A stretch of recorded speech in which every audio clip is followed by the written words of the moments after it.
我而家就喺京都嘅 Tokyo Renica，咁即將開始咧，我哋呢個頻道第一次嘅日本自駕遊啦。因為其實咧，我哋都係咧2019年嚟咧先至攞到車牌嘅，所以呢個咧都係疫症之後第一次嘅旅行同埋第一次嘅自駕遊啦。今次呢條片就會同大家講我哋租咗咩車幾多錢，同埋會教大家點樣用日本嘅 GPS 系統，同埋一啲我哋留意到嘅馬路上面注意事項。車你去日本正式開始，記得要訂閱、讚好同埋留言啦！日本同香港一樣都係右駕，咁就代表其實你嘅左邊呢都會有死車出現。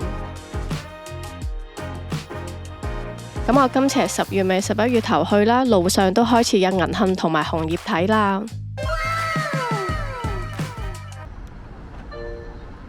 畫面見到嘅呢架車呢，就我哋今次租嘅車啦。咁因為第一次喺日本自駕遊，穩陣起見呢，就揀咗啲比較有信譽嘅租車公司。咁今次就揀咗喺 Toyota Renica 度租車。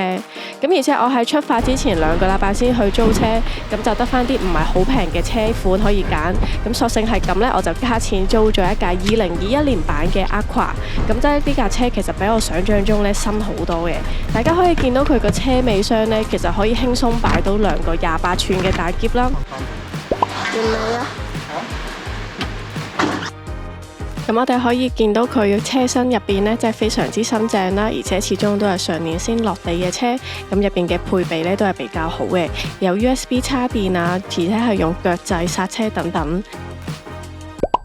亦都有後拍鏡頭同埋泊車感應。我自己覺得呢架車後座都闊落嘅，如果想坐3個人冇問題，但行李方面就最多就係可以2大1細篋啦。咁我今次就租咗3日2夜，就喺京都站附近攞車。咁喺大阪梅田嗰邊坐 JR 過嚟呢，再去攞車呢都非常之方便嘅。咁我嗰陣時租車呢，就揀咗晏晝6點還車，就諗住還完車之後去食飯。但係點知嗰日呢，喺京都揸車嗰陣時呢，原來喺琵琶湖嗰邊返嚟呢都幾塞。咁結果我7點幾先至返嚟還車，咁就有一個額外2個鐘租車嘅費用。咁呢度就想提下大家，其實租車嗰陣時呢可以預鬆動啲個時間，因為無論係6點定8點還車呢，租車嗰陣時呢個錢都係一樣嘅，咁就可以預鬆啲時間俾自己揸車返嚟還車啦。咁去到嚟揀車款呢度呢，因為我而家就做一個示範俾大家睇，但係嗰陣時因為我遲我租車啦，就淨係得返24,750 yen 呢一個選擇，就冇上面萬幾蚊呢個平啲嘅選擇啦。24,000幾呢個 plan 呢，就會係 random 車款嘅，咁我見下邊28,000 yen 左右呢，就可以指定揀車，咁我覺得爭4,000 yen 就有一架年份新啲嘅車，而且入邊嘅設備同埋內籠都非常之新淨嘅話，咁我自己覺得呢4,000幾 yen 都幾值得加嘅，咁所以我就指定咗車款啦。咁而且我喺出發之前就 check 過，大概我要行嘅路呢都冇乜高速公路，所以我就冇租到佢呢一個 ETC 卡啦。咁保險方面呢，就揀咗貴少少嗰一款保險啦。咁而家見到大概呢個金額呢，就係嗰陣時我租車之後嘅 total 金額。咁呢個保險呢，都有少少嘢想同大家分享。咁佢大部分嘅意外都係包噶啦。咁萬一你想用嘅話呢，就一定要報警先至可以受理嘅。咁第二呢，其實佢都有少少嘢係唔包嘅。咁有啲咩係唔包嘅呢？譬如你唔見咗車匙啦，或者你唔記得熄大燈而搞到個電池冇電，要換一個新嘅電池嘅話呢，咁呢一啲呢，就喺佢嗰個保險範圍唔包嘅嘢。咁如果想 claim 其他意外嘅話呢，個職員就提我記得一定要報警啦。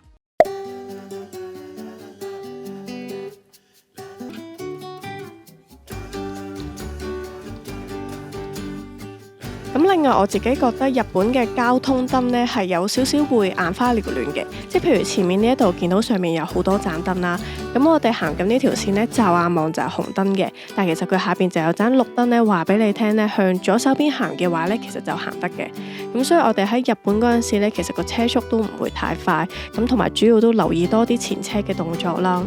咁其實我哋而家呢，就上緊一個比較快嘅高速公路啦，咁其實上到呢個高速公路上面呢，都係限速70嘅。咁當我哋行緊70嗰陣時呢，我哋就見到隔離啲車呢，就勁快咁樣過晒我哋架車啦。咁其實嗰陣時呢，我都唔知點偏價嘅，因為諗緊其實大家都係70，但係覺得隔離啲車呢唔係行緊80咁簡單，應該行緊90幾100。咁我就睇另一個 YouTuber 叫大阪 Andy 哥，佢咁啱呢排有條片就講到行呢啲高速公路要注意嘅嘢啦。佢就話其實有個潛規則嘅，咁個潛規則呢就唔係叫你超速，個潛規則呢就係叫你唔好做第一架超速嘅車，咁你可以跟住其他車行。咁普遍啲車呢會比呢個路面嘅限速呢快10到30公里嘅。咁我哋當初就冇跟其他車一樣行咁快嘅，咁因為嗰時唔知發生緊咩事，咁所以呢個馬路上面寫住行70公里呢，我哋就真係行緊70公里，但係喺一個 highway 上面。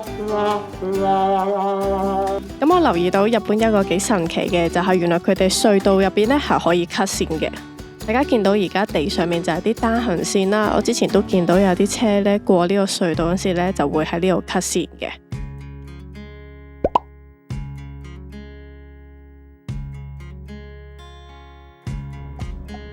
另外呢，我哋今次喺日本，可能因為去啲近郊嘅地方，就經常遇到呢啲感應式嘅信號燈。大家遇到呢啲紅綠燈嗰陣時呢，就記住一定要停喺佢前面有個停車線上面，咁嗰盞紅綠燈呢，先至會感應到有車喺度等緊，佢先至會轉綠燈嘅。如果唔係呢，你有機會喺呢度等好耐呢，呢一盞紅燈都唔會轉。咁我哋本身就跟咗喺呢架車後邊等咗一陣啦。咁我哋見到而家呢架車呢，再褪前咗少少之後呢，跟住再過咗一陣呢，就終於轉綠燈。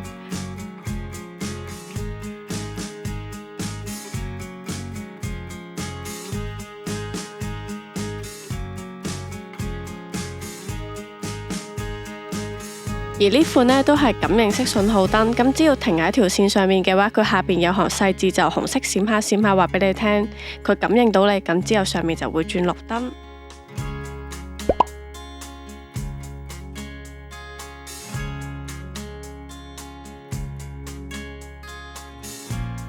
我自己覺得日本同香港嘅話呢，比較大分別係有啲路網絡細細條咁啦，但原來佢係雙行線嚟嘅，咁即係會有倒頭車，咁就要小心啦。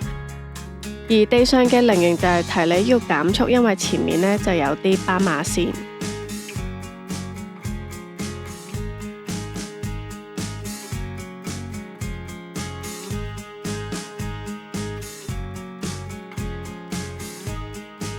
咁我見網上都好多片教過，其實喺日本嘅話呢，轉右同轉左呢係要比較小心嘅。咁我覺得呢度呢，就同我喺美國嘅經驗有少少似。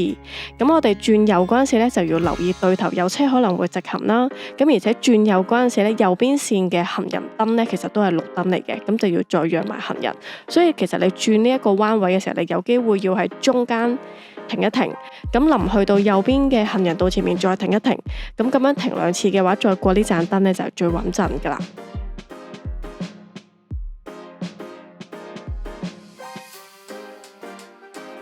咁可能講完馬路上嘅事之後呢，我就教下大家點樣去 set 呢啲日本車入邊嘅 GPS 系統，因為其實只要個 GPS 系統 set 得好嘅話呢，跟住車入邊嘅指示呢，其實都唔難去到佢嗰啲地方嘅。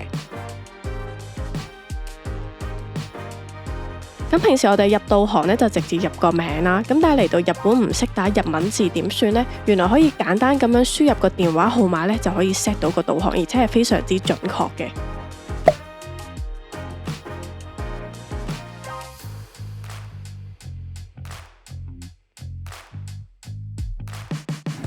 咁啱啱咧就教咗大家可以用呢一個咧電話 set 導航啦。咁佢都有少少要求嘅。如果係一啲1年之內嘅新景點或者旅館咧，就未必 search 得到。但係如果係一啲已經即係譬如歷史悠久嘅旅館啊，或者係一啲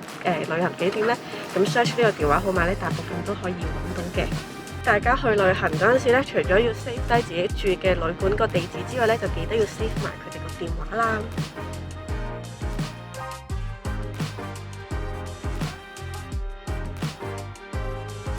之前就教咗大家嗰個日本嘅 GPS 咧，可以用電話輸入，咁就可以揾到啦。咁但係如果有一啲地方，譬如佢唔係一個鋪頭或者唔係一個酒店，咁係一啲景點點算呢？咁我哋而家用緊呢一個 Toyota Rent-A-Car 咧，佢就有個 app 嘅。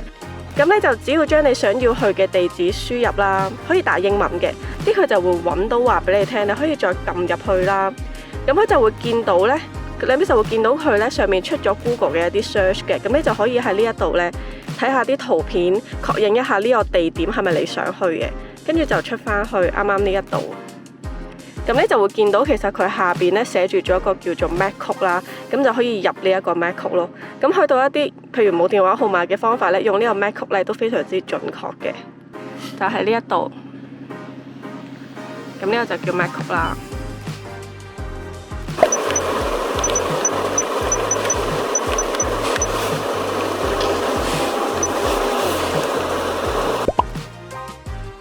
或者咧，如果你啲車款咧，即係車個呢個 GPS 系統咧比較新淨嘅話咧，咁譬如都係要用呢個 app 嘅，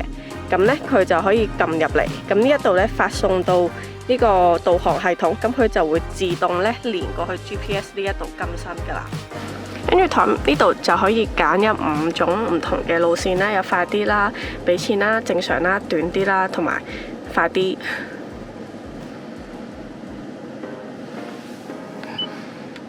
咁租車之後就要還車啦，還車就一定要入油嘅。咁我本身呢，就諗住拍呢個入油俾大家睇，點知呢間加油站竟然有人幫手，激死我啦！諗住拍個日本自助加油俾大家睇，點知呢一個加油站呢，有人幫手啊，仲喺上面拉條嘢落嚟。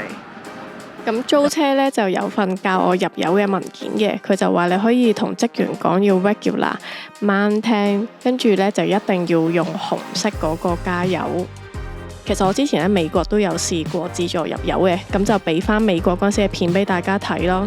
咁美國呢一款值得一講嘅係佢下邊有個銀色嘅恤嘅，咁其實拎上嚟頂住嘅話呢，隻手就唔使一路 hold 喺度入油咯。咁我唔知日本嗰款會唔會都有呢一啲設計啦。咁今次呢一條片講日本自駕遊呢就差唔多啦。咁多謝大家支持。咁下一條片呢就會主力講到底今次我哋喺琵琶湖去咗啲咩地方玩啦。